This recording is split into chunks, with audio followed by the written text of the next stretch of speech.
Hello friends, आज आपण बघणार आहे स्टार आणि डेल्टा कनेक्शनचा डिफरन्स बघायचा आहे. स्टार आणि डेल्टा कनेक्शन. त्या अगोदर स्टार आणि डेल्टा शिकायच्या आधी हे काय शिकायचं, म्हणजे याचा आउटकम काय आहे. आउटकम म्हणजे काय, तुम्ही शिकल्यानंतर हे कुठं अप्लाय होऊ शकतं, म्हणजे हे जे इम्पॉर्टन्स पाहणं फार गरजेचं आहे. मग आता स्टार कनेक्शनचं सिम्बॉल आधी बघू, त्यानंतर एक एक गोष्ट प्रत्येक डिवाईड करत जाऊ आपण की काय आहे शिकायचं. स्टार कनेक्शन, स्टार कनेक्शनचं सिम्बॉल काय आहे.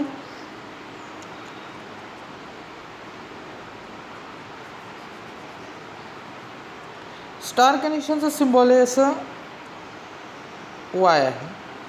त्यानंतर इथं ह्याला लोड कनेक्ट केला जातो. हे काय आहे, याचं सिम्बॉल आहे. हे काय असतं, फेज आहे.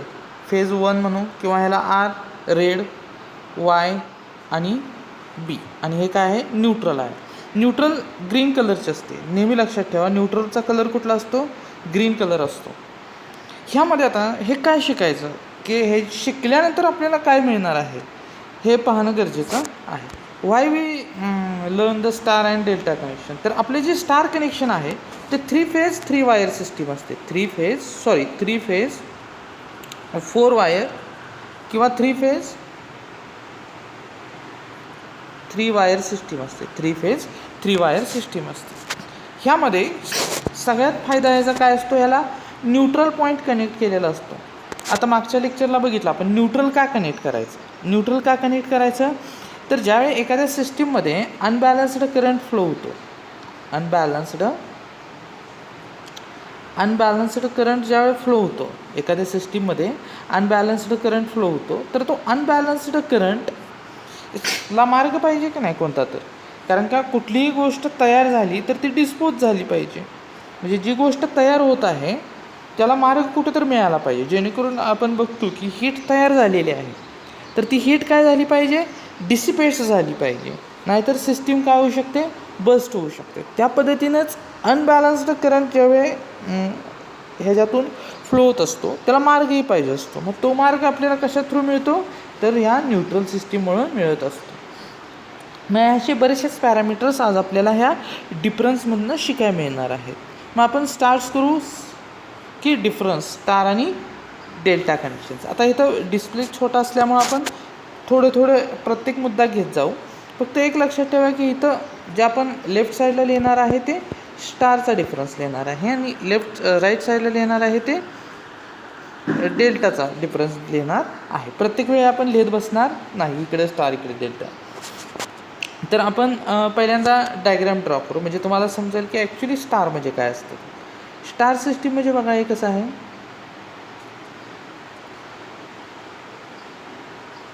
माझ्यावरूनच तुम्ही लिहित चला, कारण का नोट्स ह्याच्या प्रिपेअर करा, जेणेकरून तुम्हाला पुढं एक चांगल्या नोट्स तयार होतील तुमच्या.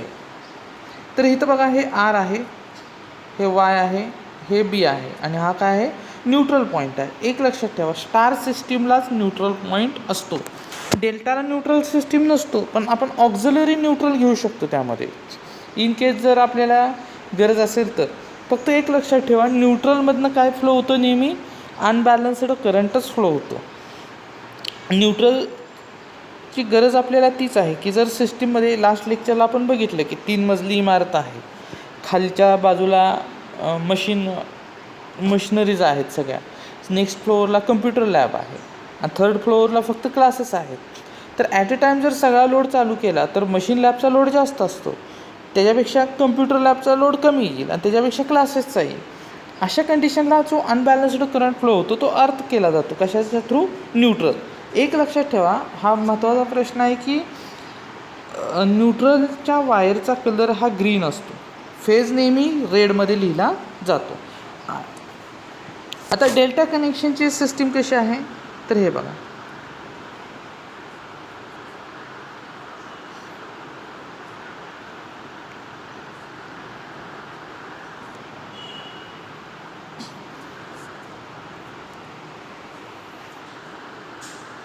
आर वाय आणि बी, हा काय झाला तुमचा डेल्टा सिस्टीम झाला. हा पहिला डिफरन्स. आता एक लक्षात ठेवा की ही जी साईड असणार आहे, जी लेफ्ट साईड आहे, त्याला आपण स्टारचा डिफरन्स स्टारचा डिफरन्स लिहूया आणि राईट साईडला आहे ते तुमच्या डेल्टाचा डिफरन्स लिहायचा आहे. तर नेक्स्ट डिफरन्स काय आहे? Terminal of the 3 benches are connected to the common point. Here terminal are connected to common point, to the common point. Terminals जे कनेक्ट केलेले असतात त्याचं न्यूट्रल जे आहे ते कॉमन पॉईंटला आहे. त्याचा न्यूट्रलचा काय असतो? कॉमन पॉईंटला असतो. इकडं काय आहे? देर इज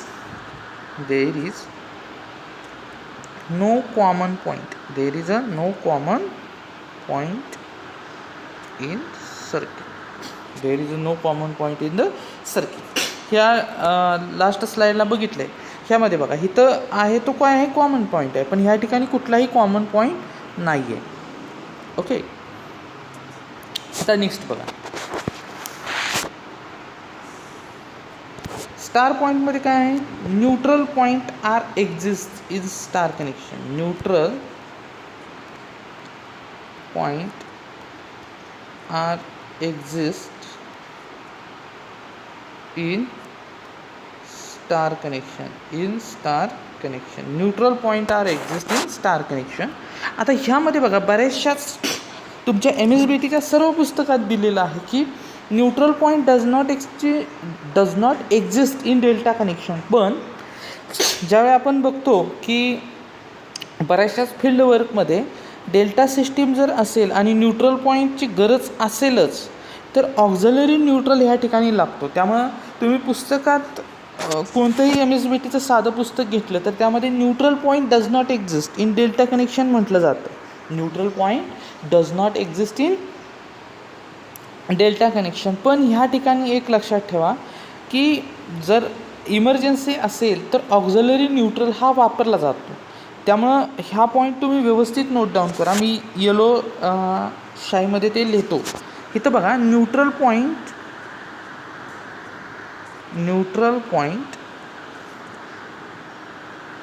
एक्झिस्ट असंच लिहा तुम्ही. न्यूट्रल पॉईंट आता मी येलो लाईननं देतो. Neutral point exist in emergency आणि त्यालाच काय म्हटलं जातं?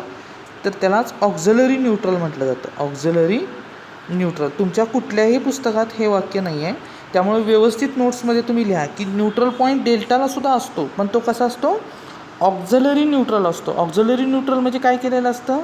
तर एक साईडला सिस्टीम न्यूट्रलचे बसून तिथं केलेला असतो. न्यूट्रल पॉईंट कशासाठी बसवतो आपण?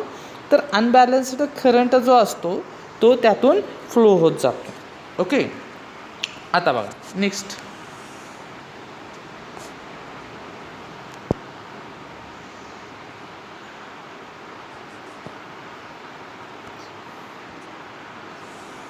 नेक्स्ट पॉईंट काय आहे आपला?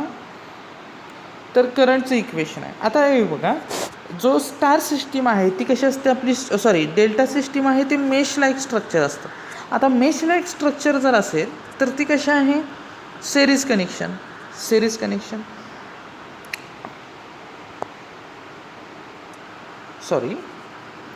हे कसे आहे? मेश लाईक स्ट्रक्चर आहे.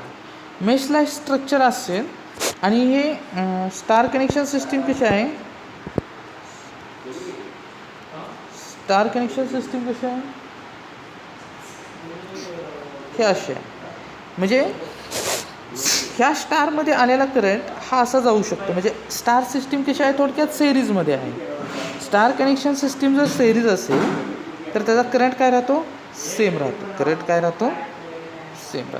म्हणजे स्टार कनेक्शनमध्ये आय एल म्हणजे काय आहे?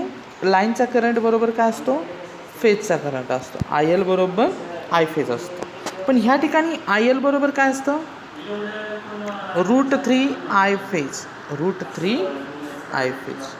IL बरोबर काय असणार आहे? √3 आय फेज असणार आहे. आता लाईन व्होल्टेज बरोबर काय येतं? तर √3 व्ही फेज आणि इथं VL बरोबर व्ही फेज असतं. ह्या ठिकाणी बघा आपलं इन्सुलेशन लेवल आहे हे लिहून घ्या तुम्ही. आता मी इथे लिहितो इन्सुलेशन लेवल. इन्सुलेशन लेवल जे आहे इन्सुलेशन लेवल कशावर डिपेंड असते. नेहमी लक्षात ठेवा, आपली कुठलंही इलेक्ट्रिकलचं इक्विपमेंट घ्या, इन्सुलेशन वर्ड आला की ते कशाशी रिलेट करायचं आपलं आहे, व्होल्टेजशी. इन्सुलेशन वर्ड जर आला तर तो कशाशी कोरिलेटेड करायचा आहे,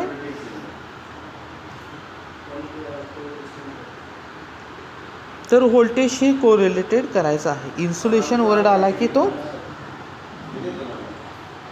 व्होल्टेज. मग इथं व्ही एल बरोबर काय आहे, स्टार कनेक्शन सिस्टीमला V L is equals to √3 V phase आहे. मग व्ही फेज बरोबर काय असतं, व्ही एल अपॉन √3. म्हणजे आता इथं बघा, व्होल्टेज कमी व्हायला लागलं आहे ना, की डिवायडेड बाय √3 आहे. जर व्होल्टेज कमी होत असेल तर इन्सुलेशन काय लागणार आहे, कमी लागणार आहे. त्याच पद्धतीने जर आपण डेल्टामध्ये जर बघितलं, म्हणजे डेल्टा सिस्टीममध्ये जर बघितलं तर व्ही एल बरोबर काय आहे, व्ही फेज आहे. व्ही एल बरोबर काय आहे, व्ही फेज आहे. मग इथं व्होल्टेज लाईन व्होल्टेज बरोबरच फेज व्होल्टेज आहे. मग लाईन व्होल्टेज बरोबर जर फेज व्होल्टेज असेल तर इन्सुलेशन काय आहे, इन्सुलेशन तेवढंच राहणार आहे. म्हणजेच ज्यावेळी आपण डिफरन्स घेणार आहे त्यावेळी इन्सुलेशन लेवल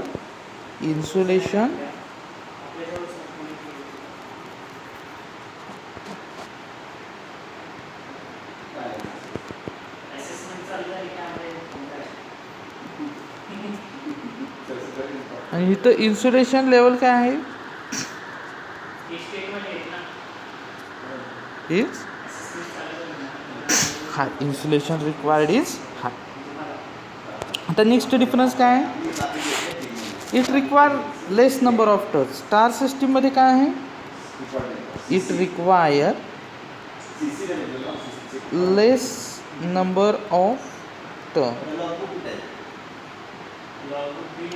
आणि इथं काय असणार आहे, लेस नंबर ऑफ टर्न. का लेस नंबर ऑफ टर्न्स, तर इन्सुलेशनच कमी आहे आणि करंट काय आहे आपला, I L is equals to I phase आहे. व्होल्टेज कमी आहे, व्होल्टेज कमी आहे त्यामुळे काय असणार आहे, it requires less number of turn.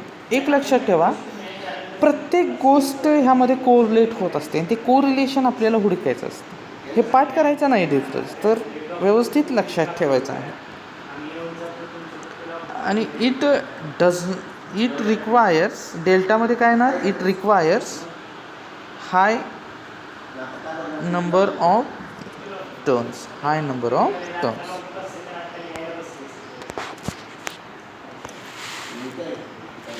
आता हे कुठे यूज केलं जातं, mainly used in power transmission network. म्हणजे जे स्टार सिस्टीम आहे ते कुठे यूज केलं जातं, power transmission network, power transmission network. आणि हे कुठे यूज केलं जातं, it is mainly used for distribution network. मग हे कुठे यूज केलं जातं आपलं, तर it is used for star system. Star system कशी आहे, 3 फेज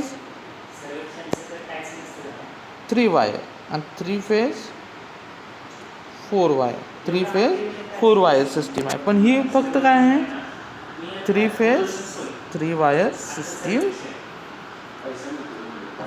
आता ह्या ज्या आहेत ह्या गोष्टी आपल्याला व्यवस्थित तुम्ही पॉईंट नोट डाऊन करून घ्या. 3 फेज 3 वायर सिस्टीम आहे, कारण की ह्या फार इम्पॉर्टंट आहेत. आता आपण काय बघू, ह्यामध्ये फॉर्म्युले फार महत्त्वाचे आहेत प्रॉब्लेम सॉल्व करताना, ते आपण नेक्स्ट लेक्चरला बघू. तर तुम्हाला व्हिडिओ आवडला असेल तर नक्कीच लाईक, शेअर आणि सबस्क्राईब करा. Thank you so much.